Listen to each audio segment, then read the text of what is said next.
In times when we are seeing populations declining in many countries around the world, India has officially overtaken China to become the most populous country in the world. According to statistics, India's population will exceed 1.42 billion by the end of this year.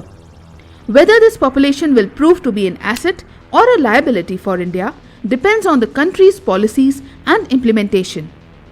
In this video, we will learn about the steps that can be taken to minimize the negative consequences of population growth so that it can become an asset for the country rather than an economic burden. Countries such as Japan and China are facing a shortage of working age people due to population aging. On the other hand, more than 65% of India's total population is working age population. The working age population is considered to be people between the ages of 15 and 64.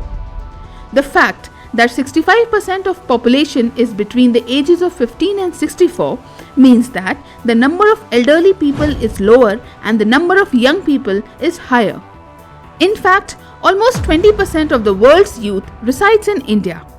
When the age structure of a country's population is such that the number of working age people is higher, then the country's economic growth potential is high. This is because the working age population plays a major role in economic activities.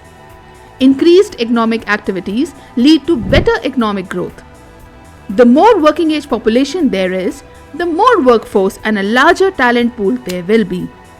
Additionally, consumer demand will also increase. All these factors together stimulate economic growth in the country. This is what we call the demographic dividend. But does demographic dividend come automatically just because there is a higher population of young people? No. To obtain demographic dividend, we must ensure that the young population is also productive. World Bank data shows that more than 30% of youth in India do not have access to education, employment, or any form of training. So, it is evident that around 30% of youth in the country are not economically productive. From an economic perspective, a non-economically productive population is classified as dependents. Therefore, we have learned that demographic dividend is obtained only when the working age population is not only larger than the dependent population but also economically productive. Okay, so how can we make the population economically productive? Well, we need to pay special attention to certain sectors. These include employment generation, food security, healthcare, research, and education. The 2022 report by the World Economic Forum tells us some good news. In the past decade, India has made significant progress in primary school enrollment and has reduced school dropout rates. Not only has the number of teachers increased, but there has also been an improvement in teaching quality. Now, the areas that require the most attention are improving literacy in rural areas and enhancing learning outcomes. We especially need to improve the quality of higher education. India has a sizable education industry and many new colleges are being built. Despite this, it is a harsh reality that children are graduating with very limited skills. This is not good for India's economic growth. Investing in human capital will give us a productive and skilled workforce. For this, we need proper policy formulation along with effective implementation. We need to see the youth as a vast resource that, when shown the right path, can bring culture of innovation and entrepreneurship to our country. This can help India emerge as a global investment hub. Another important thing is to increase women's participation in the workforce. In India, the number of working women in formal jobs is less than 20%.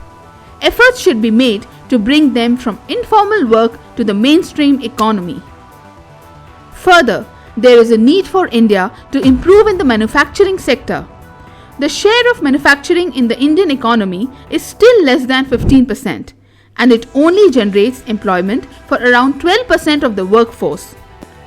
In this year's budget, the target was set to increase the contribution of the manufacturing sector to GDP from 15% to 25% in the next 10 years. Making India a global manufacturing powerhouse will boost the economy and create new jobs. It is a good thing that the Make in India scheme and the Production Linked Incentive scheme have been brought in this direction. Steps can be taken to increase economic productivity, such as reducing disguised unemployment in the agricultural sector, because the share of employment in the agricultural sector is still over 40%. For perspective, the share of employment in the agriculture sector in China is 25%, while in America it is less than 2%. Furthermore, healthcare expenditure in India is only around 2.2% of GDP. It should be increased. Additionally, fund allocation should be increased in public services as well. Talking about infrastructure, a lot of work is being done in this sector at a rapid pace. We are seeing the development of ports, airports, roads, etc. across the country. Infrastructure projects provide important linkages that enable fast and cost-effective movement of goods. They also help in employment generation. So, these are some steps that can be taken to turn the population into an asset for the country by increasing its productivity. I hope this session was useful. Thank you for your time.